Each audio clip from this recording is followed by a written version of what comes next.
Marlène et Jean-Claude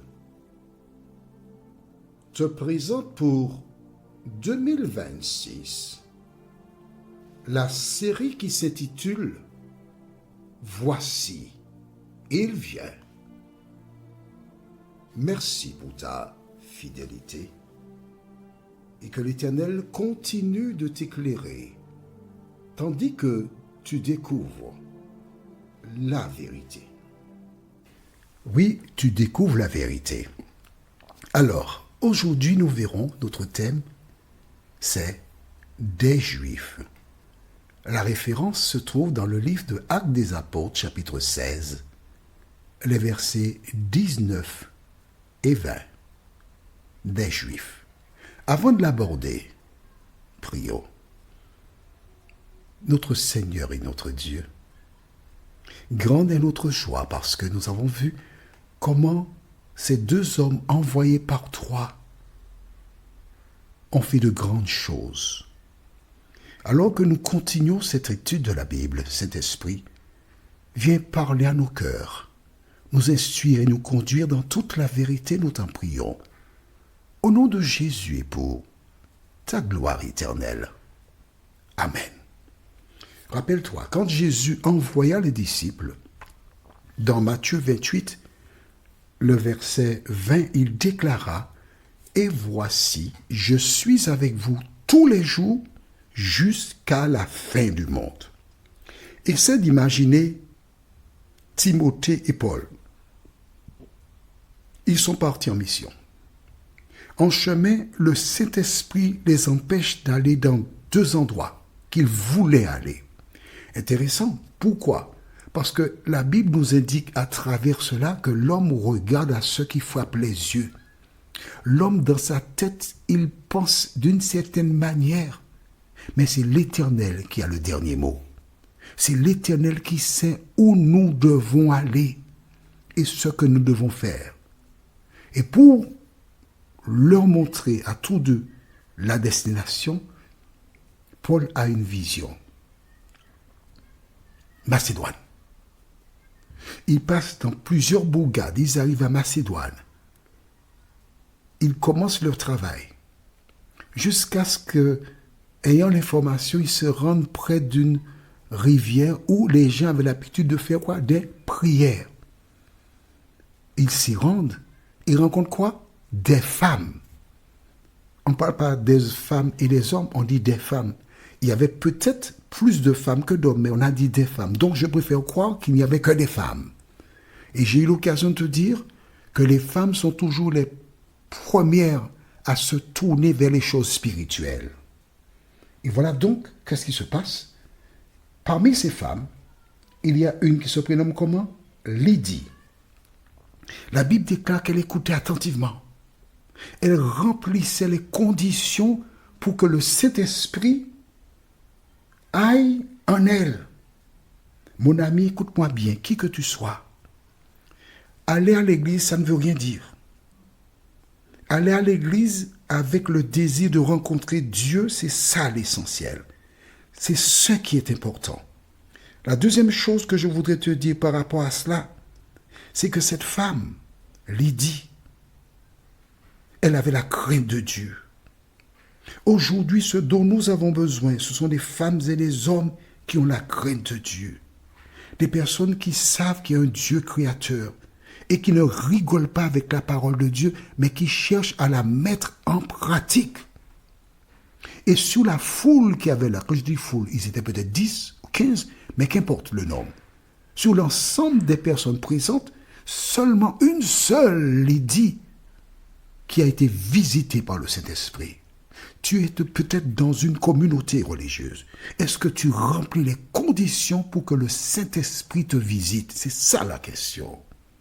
C'est pas tout d'aller t'asseoir dans une église. Maintenant, si tu es diaconesse pour essuyer le banc, nettoyer le banc, tu t'es assis pour enlever la poussière. C'est bien. Mais c'est pas pour ça qu'il faut aller à l'église. Il faut aller à l'église par amour pour Dieu. Il faut aller à l'église parce que tu as un rendez-vous avec Dieu. Il faut aller à l'église parce que tu sais que lorsque tu te rends là, tu répands ton âme devant l'Éternel et tu dis, Seigneur, viens à mon secours et l'Éternel vient effectivement à ton secours. Il t'accompagne, il te protège, il te garde, il te dirige dans le chemin que tu dois suivre. Voilà pourquoi tu vas à l'église. Voilà pourquoi tu vas à l'église. C'est pour rencontrer Jésus de Nazareth. Si tu ne vas pas pour cela, juste pour rencontrer quelques amis, et puis mettre en place un petit sous-sous pour gagner de l'argent, tu perds ton temps. Tu perds ton temps. Cette femme fut baptisée ainsi que toute sa famille. Première victoire. Deuxième victoire, une femme, une petite servante, qui est l'objet d'attaque de Satan, qui l'utilise et qui rapporte beaucoup d'argent à ses maîtres. Les maîtres sont contents. Quelle est la situation de la fille? Ce n'est pas leur problème. Quel est son avenir? Ce n'est pas leur problème. Leur problème, c'est qu'elle soit en mesure de les aider à gagner de l'argent, la cupidité. Aujourd'hui, tu as beaucoup de personnes dans des communautés religieuses, entre autres, qui abusent d'autres sur le plan matériel, financier, et qui sont heureux. Bien.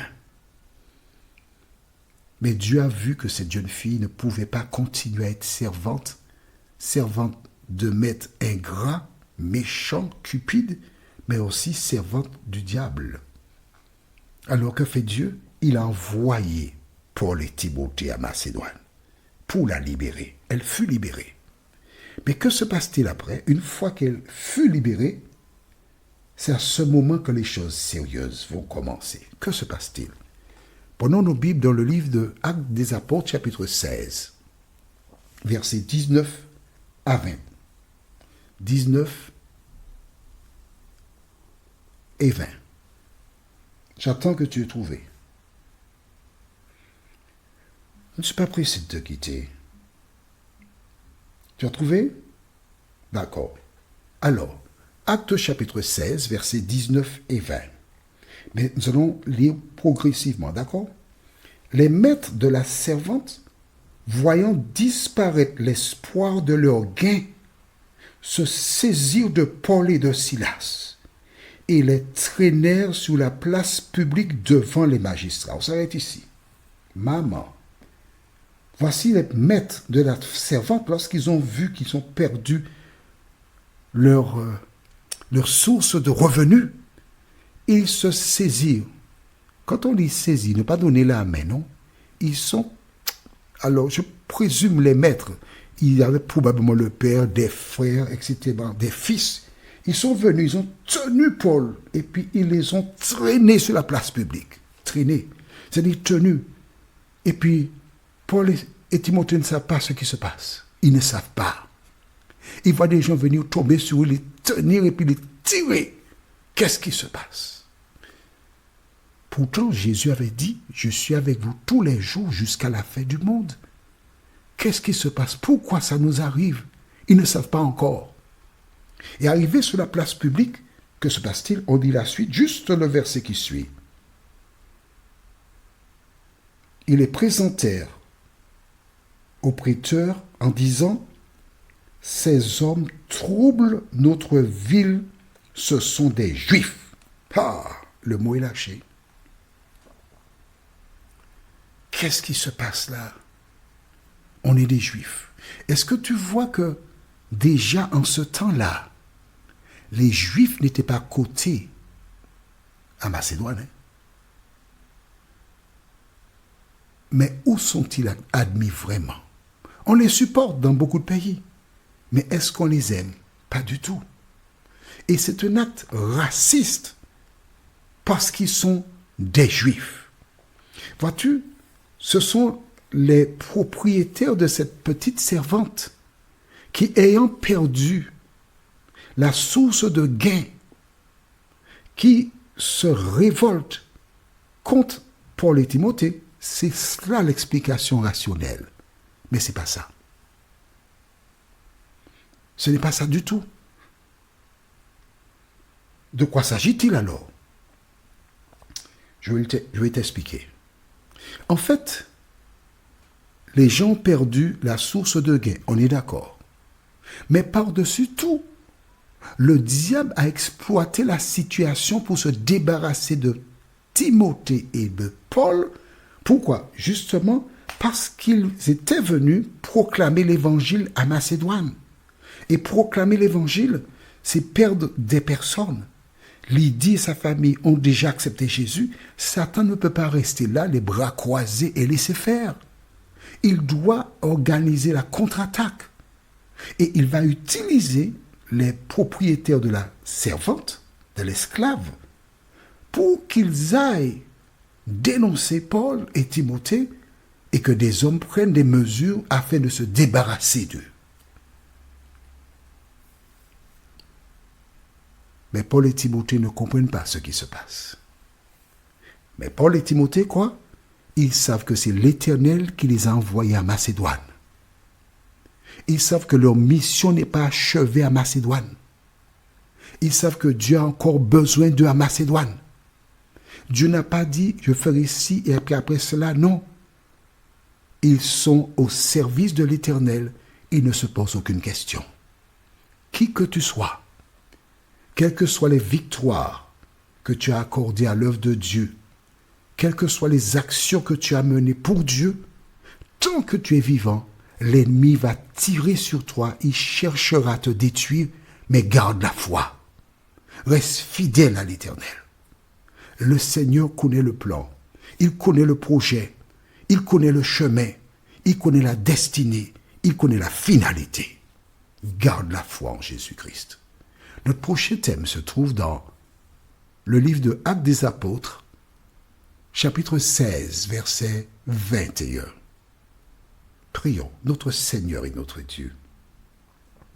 Voici Paul et Silas qui se trouvent en difficulté. Apparemment, tu n'as pas envoyé les anges pour les protéger. Apparemment, tu n'as rien fait pour les mettre hors d'état d'attaque. Tu as laissé faire, Seigneur. Pourquoi tu laissé faire? Ce sont des questions que probablement des gens se posent. Des questions que des individus qui ne te connaissent pas voudraient comprendre pourquoi il y a défaillance de l'Éternel. Pourquoi l'Éternel n'a rien fait? Pourquoi il a laissé faire, justement? C'est ça la question. Seigneur, à mesure que nous cherchons la parole, aide-nous à te faire confiance pleinement. Aide-nous à comprendre que quelles que soient les épreuves de la vie, quelles que soient les difficultés, quelles que soient les attaques, que tu n'abandonnes jamais tes enfants, mais que tu te tiens toujours à côté de nous jusqu'à la fin du monde. Merci pour l'assurance. Merci pour ta présence. Merci Seigneur pour la délivrance. Merci de nous aider à garder à l'esprit ce que nous lisons et que chaque jour, nous puissions nous souvenir que tu es un Dieu fidèle qui n'abandonne jamais ses enfants. Merci de nous avoir entendus, Seigneur. Merci de nous avoir exaucés. Merci, Saint-Esprit, de sceller la parole dans nos cœurs et dans nos vies, nous t'en prions. Au nom de Jésus et pour ta gloire éternelle.